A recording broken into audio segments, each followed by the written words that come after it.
네, 이번 순서는 불교에 관한 모든 궁금증을 해결해드리는 시간, 무엇이든 알려주마 시간입니다. 네, 이 시간은 많은 불자님들 그리고 시민분들께 불교에 대한 궁금증들을 들어보는 시간입니다.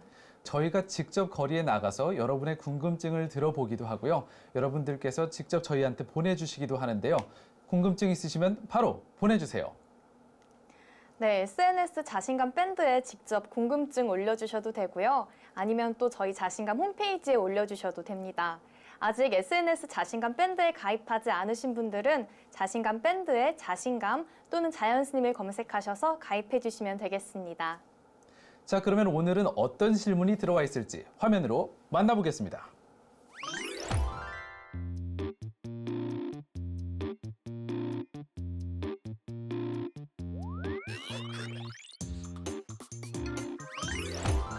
네, 사찰의 이름에 대해서 굉장히 궁금해하셨는데 좀 알려주세요, 스님. 예, 이게 뭐 절이라고 하는 데가 사실은 꼭 불교인만 오는 데가 아니어서요. 그러니까는 사찰은 특정 종교 시설이라기보다는 공공시설하고도 많이 관련이 돼요. 그래서 문화적으로 오래된 것들은 다 공공재의 성향을 가져요. 사실 그렇게 되죠. 네. 도산서원이나 이런 서원들도 단순히 유교 문화뿐만이 아니고 우리가 그냥 가다 보면 거기에 들릴 수 있는 정도. 네. 그러니까 교회하고는 다릅니다. 교회나 성당은 그 특수 목적이 있는 그 종교 집단의 사람들만 가게 되는 거고요. 유교 문화, 뭐 고궁, 그 다음에 뭐 사찰 이런 데는 꼭 그 종교가 아닌 사람들도 네. 충분히 갈 수 있어요. 그걸 이제 공공재적 속성이 만들어진다라고 하는 거고, 그럼 우리나라만 그러는 건 아니에요. 이슬람 쪽 같은 경우는 모스크가 그 역할을 하는 거고, 네. 그 다음에 그러니까 우리가 터키 가면 블루 모스크, 뭐 아야소피아 이런 데를 다 가게 되는 거예요. 네. 그냥 그 코스 안에 다 있어요. 그래서 공공재 속성을 갖다 보니까 이제 한국 사람이면 그냥 어디 공원이라든지, 그러니까는 저 국립공원이라든지 이런 데 가다 보면 절이 있고 그러다 보면 들어가게 되는 거예요. 네. 그래서 놀러 가는 부분에서도 많은 부분을 차지해요. 맞아. 가족 여행 갈 때도. 그래서 그런 분들은 사실 이게 이제 뭐 사나 암이나 뭐 이런 것들이 이제 헷갈릴 수 있거든요. 네. 그리고 사실 까놓고 얘기하면 절에 다니는 분들도 이걸 헷갈려해요. 네, 저도 암과 잘 사의 모릅니다. 차이를 생각해 본 적이 잘 없는 것 모릅니다. 같아요. 그래서 인도 원래는 이게 인도 말이 시작되는 거고요. 그다음에 절이라고 하는 거는 절에서 절이에요. 절을 해서 절? 절인가요? 네, 절. 아, 절하는 집단이 사는 곳. 그래서 간절하고 절절한데 절. 절절한 곳. 기도를 해야 돼요. 신기하다. 그래서 그래서 절이에요. 예전에 그 이름을 뭐락하기가 좀 어려운 거예요. 왜냐하면 이거는 이 안에 대응할 만한 문화가 없었던 거예요. 그래서 그런 것들이 막 섞여서 들어오는 거가 되는 거고, 그러니까 뭐가 똑같은 거냐면 망고는 그냥 망고로 들어오는 거예요. 그러니까 예를 들어서 오렌지가 들어오면 우리가 귤이라고 하는 게 있었기 때문에 예를 들어서 뭐 천혜향, 안 그러면 무슨 뭐 레드향. 탱자. 레드향, 안 그러면 뭐 한라봉 이런 식으로 방어를 해내거든요. 네. 근데 망고가 들어오면 끝이에요. 비슷한 게 없어요. 비슷한 게. 맞아요. 끝이에요. 그건 그냥 망고. 하이패스 쭉 들어오는 거예요. 그냥 네. 방법이 없어요. 요구르트. 네, 그래서 어떻게 처리할 수가 맞아요. 없어요. 터키 말대로 요구르트인데 다 전 세계적으로는 요구르트예요. 그래서 절이라고 하는 건 사실 마땅한 게 없으니까 그냥 절로 들어오는 거고. 네. 그러니까는 절하는 예법 자체가 인도에서부터 들어오는 식인 거니까요. 그냥 네. 쭉 들어와 버리는 거예요. 그리고 원래 인도에서는 사라는 표현을 안 썼고 원래는 뭐 승가람마 이런 식으로 그러면 가람이에요. 그 줄임말이 가람. 절을 가람이라고도 하잖아요. 네. 그래서 가람이라고 하는 것도 있고 나냐라고 하는 표현도 있고 나냐. 그건 아란냐. 아란냐. 적정처, 고요하게 수행하는 사람들이 즐기는 장소, 고요한 장소. 그래서 나냐라고 하는 표현도 있고. 네. 그래서 실제로 인도에서 제일 많이 쓰는 절에 대한 표현은 비하라예요, 비하라. 비아라. 비하라. 비하라. 처음 속 들어보는 좀 표현이에요. 비하라. 아, 속을 비하라. 절에 가서 좀 비하라. 개그. 약간 그 승원이라고 번역할 때 많이 번역하는 거고, 실제로 부처님 유적지들을 인도에 가게 되면 그 부처님 유적지가 제일 많은 데가 주 이름이 비하르주예요. 비아르. 절주라고 생각하시면 돼. 절들이 너무 많은 주. 그러니까 우리 식으로 말하면 전라도가 아니고 절도인 거예요. 절도. 이렇게 되는 거예요. 그러니까 행정구역의 이름이 네, 네, 아예 뭐 그렇게. 절도 이런 식으로 그렇지, 절이 그렇지. 많은 곳이 있는 거군요. 그런데 중국 같은 경우는 워낙 이제 또 문화도 상당히 강력하고 이러니까 인도 불교가 처음에 중국으로 넘어왔을 때 이 스님들이 머무르는 데가 어디냐면 시라고 하는 홍로시라고 하는 데 머물러요. 홍로시. 시자 그 관청 시자예요. 네. 혹시 적인걸 영화 보셨어요?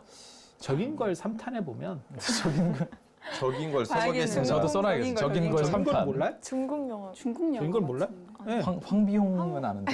아니 적인걸이 우리 식으로 말하면 암행어사 박문수 같은 아. 사람이에요. 그래서 굉장히 재밌는 영화인데.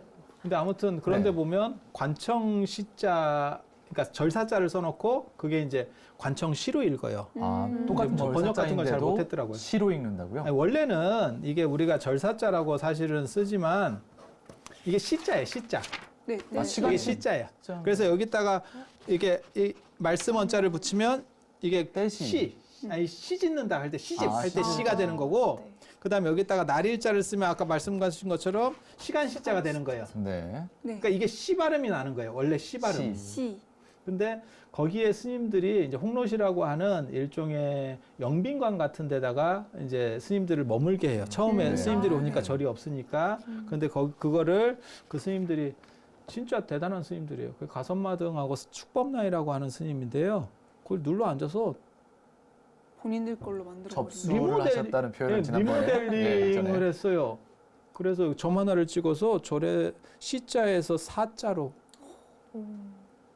그래서 그게 똑같이 진짜 하기는 좀 크시네요. 창피하니까 그냥 네. 한 글자 넣어서 사자로 바꿔서 그게 중국 절의 시조 사찰이에요. 저를 그게 훨씬 백마사. 많다는 얘기죠. 아니, 낙양의 백마사. 중국에 있는 이 불교 정통을 이슬람이 받아들이고 중국에 있는 이슬람 사원들도 다 사자로 끊어 이 시자로 청진사. 끊어요. 칭진스 청진사라고 해요. 청진사. 그래서 이런 식으로다가 이제 중국 불교가 시작이 되는 거고 네. 그래서 중국 불교에서는 이 사자가 들어가면 공식적으로 정부에 인정받은이라고 하는 의미가 있어요. 네.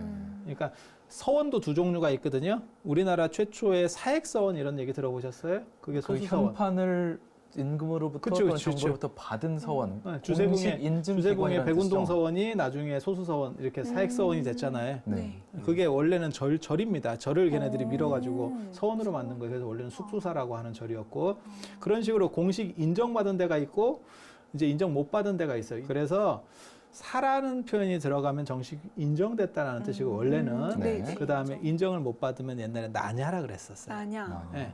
지금도 나냐라고 쓰는 절들이 가끔 있어요. 나냐. 통도사나 월정사 쪽에 오대산에도 가면 나냐라고 하는 데가 있어요. 영감 나냐 이래가지고. 근데 왜 사로 다 통일이 되냐면 이게 떨어지는 칭호잖아요. 그쵸. 그러니까 떨어지는 다 거니까. 위로 올리는 거예요. 마치 우리가 원래는 신분제가 있어서 양반이 있고 뭐 평민이 있고 쌍놈이 있지만 지금은 다 양반으로 싹 올라가 버렸잖아요. 네. 결국은 이렇게 되잖아요. 네. 왜? 창피하니까. 그러니까 다 위로다가 끌어올리다 보니까 지금은 사가 지천이 된 거예요. 그리고 이 사는 원래는 규모가 있기 때문에 이 사에 부속된 조그만 절들을 암이라 그래요. 그래서 규모에 이건 따른 암자. 의미네요. 아니에요. 암자는 관리자가 따로 있는 게 아니에요. 그러니까 사에는 주지가 있으면 네. 네. 암자에는 그거는 부속이기 때문에 내가 주지를 파견할 수 있는 거예요.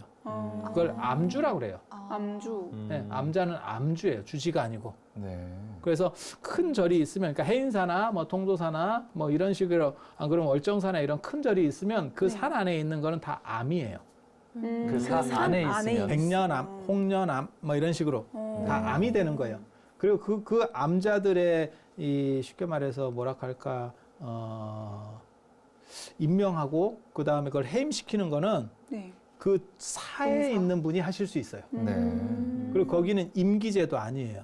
요즘은. 그러면 그러니까 보통 사는 내가 임명장을 받잖아요. 네. 그러면 4년 동안 임기가 저한테 있는 거예요. 제가 네. 잘못해도 특수한 사항이 아니면 저를 경질할 수 없어요. 네. 그러니까 그 임기를 보장해 주는 거예요. 네. 근데 암은 임기제가 아니에요. 그러니까 관리제예요. 그러니까 내가 그냥 사람을 파견해서 관리시킬 수 있는 거예요. 바꿀 수 있는. 그렇죠. 그러니까 그거는 부속돼 있다라는 개념인 거예요. 한마디로 부속기관. 얘기해서 독립돼 있다라는 개념이 아니고 부속돼 있다라고 하는 개념이에요. 그래서 큰 절이 있는 데는 다 암이 있는 거예요. 근데 원래는 그런 용도였는데 요즘은 어떤 식으로 쓰냐면 그냥 조그만 절을 그냥 낮춰서 스스로 그냥 암자. 암이라고 짓는 경우도 있어요.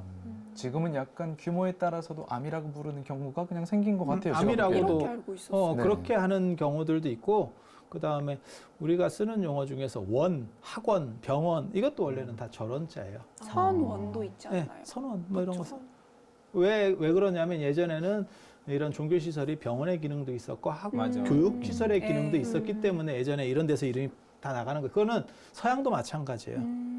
그건 이슬람도 아마 마찬가지고 왜냐하면 국가가 그런 것들을 전부 어떻게 할 수 있는 국가 영향이 못 미치기 때문에 종교 시설이 많은 부분을 그걸 위탁받아서 해요. 그리고 시장의 기능, 은행의 기능까지 다 있었어요. 그래서 전 세계에서 가장 오래된 시장이 터키의 그랜드 바자르잖아요. 네, 맞아요. 그죠?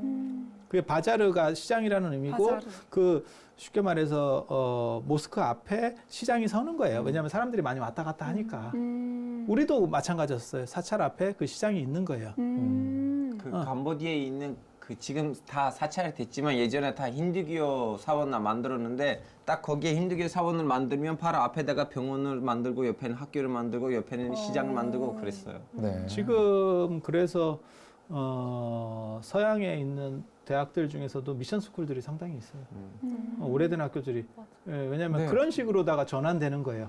그래서 국가 기능이 지금은 강조되면서 이런 종교 시설들이 하던 것들을 다 국가에서 이렇게 귀속시켜 가는 거죠. 그러다 보니까 종교가 위축되는 이유 중에 하나가 사실은 예전하고 약간 달라진 거죠. 왜냐하면 기능들을 많이 상실했으니까. 네.